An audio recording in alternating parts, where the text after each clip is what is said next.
नमस्कार मित्रांनो, माझ्या पहिल्या समर्पण लव्ह स्टोरीला तुम्ही सर्वांनी जे भरभरून प्रेम दिले, जो अप्रतिम प्रतिसाद दिला त्यासाठी मनापासून धन्यवाद. तुमच्या याच प्रेमामुळे मला एक नवीन ऊर्जा मिळाली आहे आणि म्हणूनच आजपासून मी तुमच्यासाठी घेऊन येत आहे एक अगदी नवीन, तितकीच रोमांटिक, एक सुंदर कथा. योगायोग. पावसाची रिमझिम, हातात चहाचा कप आणि अचानक झालेली एक अशी भेट जी आयुष्य बदलून टाकते. काय असेल या योगायोगच्या मागे जाणून घेण्यासाठी हा पहिला भाग शेवटपर्यंत नक्की पहा. आणि हो, चॅनलवर नवीन असाल तर आत्ता सबस्क्राईब करा, कारण हा प्रवास खूप मजेशीर होणार आहे. चला तर मग सुरू करूया. योगायोग भाग 1. बाहेर हळूहळू पाऊस सुरू होता. तसेच जेवणाची वेळ झाली होती आणि अचानक चहा पिण्याची मला इच्छा झाली. मग काय, निघालो चहा घेण्यासाठी.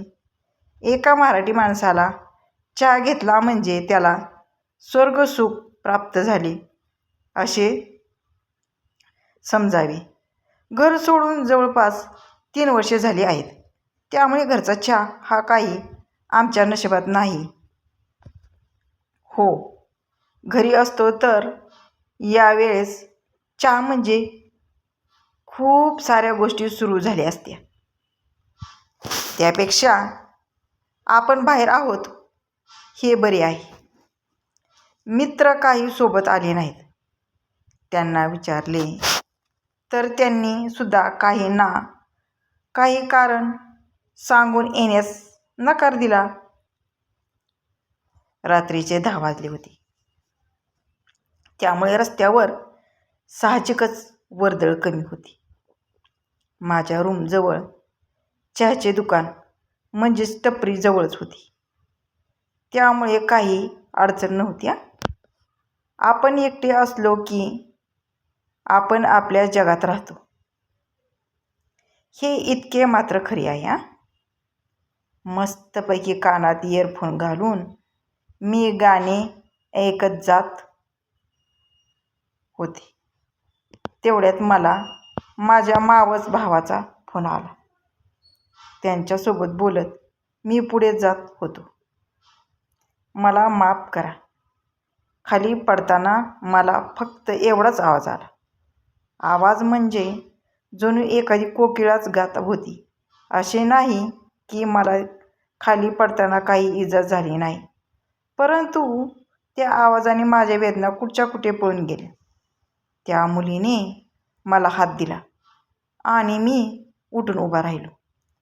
खाली पडल्यामुळे मला काही लागले तर नाही, मात्र कपड्यांचा सत्यानाश झाला होता. ती मुलगी मला परत मला माफ करा असे म्हणत होती. तिच्या बोलण्याकडे माझे मात्र लक्ष कुठे होते. मी तर तिच्या चेहऱ्यावर उमटलेल्या भावना पाहण्यात व्यस्त होतो. त्या मुलीने पंजाबी ड्रेस घातला होता आणि हातात गुलाबी रंगाची छत्री होती. हातात छान बांगड्या होत्या. तिच्या गालावर किंचितशी खळी पडत होती. डोळे काळेभोर होते.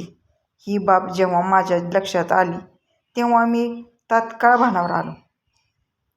ठीक आहे, मला काही नाही झाले. माझ्या या अशा बोलण्यामुळे ती थोडीशी भानावर आली. मी खाली बघत होतो आणि छत्री असल्यामुळे समोरचे काय दिसले नाही.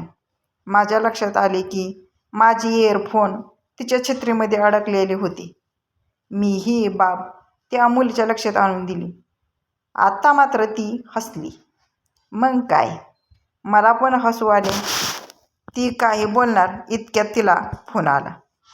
फोनवरचे बोलणे झाल्यावर तिने तात्काळ माझा निरोप घेतला. तिला जाताना मी बघत होतो. मनात कुठेतरी असे वाटत होते की ती मागे वळून बघेल. या आपल्या चित्रपटांनी आपले डोळे वेडे केले आहे. खरंच त्या मुलीने मागे वळून पाहिले. यावरून माझा चित्रपटावरचा विश्वास कायम राहिला. ती तर निघून गेली, मात्र मी तिथेच उभा होतो. समोरून एका मित्राने आवाज दिला, त्यामुळे माझे मन जागेवर आले. चहा घेतला आणि सरळ रूमवर आलो. आज आपल्याला झोप येणार नाही हे मला चांगले माहीत होते. त्या रात्री मी झोपलो, मात्र झोप कुठे येत होती. मी बेडवर बसल्या बसल्या आजचा तो प्रसंग आठवत होतो. ती मुलगी खरंच खूप सुंदर होती.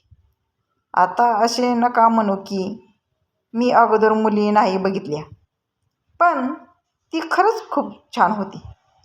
म्हणजे सरळ सांगायचे झाल्यास एकदम लग्न करण्यासाठी पाहिजे ना तशीच. आज तिने गुलाबी रंगाचा ड्रेस घातला होता. मला हा रंग खूप आवडतो, पण हे मित्र खूप चिडवतात, त्यामुळे कधी मी या गुलाबी रंगाचा शर्ट किंवा काही आणखीन घेतले नाही. या रंगासोबत तशीही माझे जुने नाते आहे. मला हा रंग आवडतो म्हणून लहानपणी आईने मला एक शर्ट आणले होते.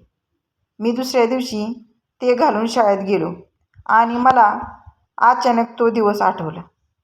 आज सोमवार होता आणि माझा परिपाठ करण्यासाठी नंबरसुद्धा होता. माझी सगळी तयारी उत्तम झाली होती. मला आज दिनविशेष सांगायचा होता. काय रे, आज नवीन शर्ट आणला आहेस? जास्त माजला का रे? मी मागे वळून बघितले तर अनिकेत होता.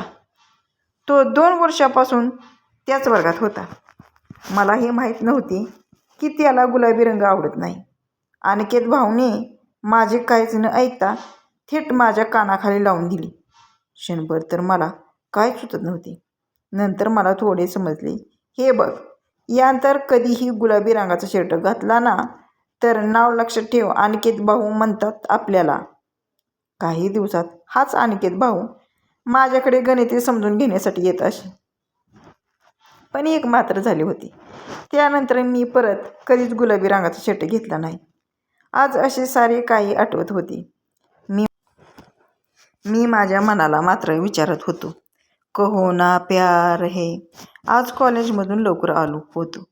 त्याला कारण होते, ते तर तुम्हाला सांगायची आवश्यकता नाही असे मला वाटते. अगोदर थोडा फ्रेश झालो आणि कपडे थोडे बरे घातले, नाहीतर उगाच आपले इम्प्रेशन खराब नको ना. आज कुठे बाहेर जात आहेस का? माझ्या रूममधील एका मित्राने विचारले. नाही रे, असेच. मी कसे तरी त्याला टाळले होते, पण आज थोडे आणखीन वेळ तिथे थांबलो तर परत ते नको.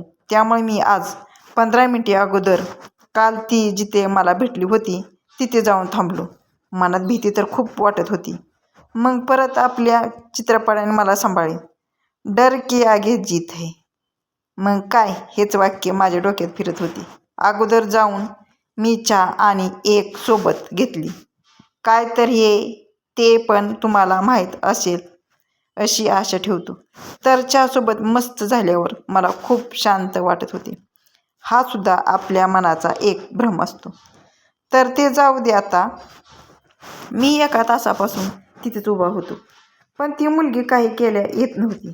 शेवटी विचार केला, जाऊ द्या, ती आपल्या नशिबात नसणार. आणि काय, ती समोरच होती. हो, पण आज तिच्यासोबत 2 मैत्रिणी होत्या. म्हणजे आज फुलके साथ मच्छर भी है. ती दुरून येताना मला दिसताच मी थोडा बाजूला उभा राहिलो आणि उगाच आपला मोबाईल काढला. अशा वेळी तोच आपला खरा साथीदार असतो. ती जवळ येत होती आणि माझे हृदय जोरात धडधडत होते. मनात वाटले, उगाच इतकी काळजी करत आहोत, पाहून घेऊया काय होते ते, असे मी मनात म्हटले होते. पण प्रत्यक्षात मी काही करणार नव्हतो. ती माझ्या जवळून कधी गेली हे मलाच नाही कळले. तिने मला बघितले की नाही हेही मी सांगू शकत नाही, पण तिने मागे वळून बघितले आणि कालसारखीच खूप गोड स्माईल दिली. मला तर असे वाटत होते की कभी कभी लगता है आपण ही सब कुछ है. मग आजूबाजूला कोणी बघत तर नाही ना याची खात्री करून मी परत आलो.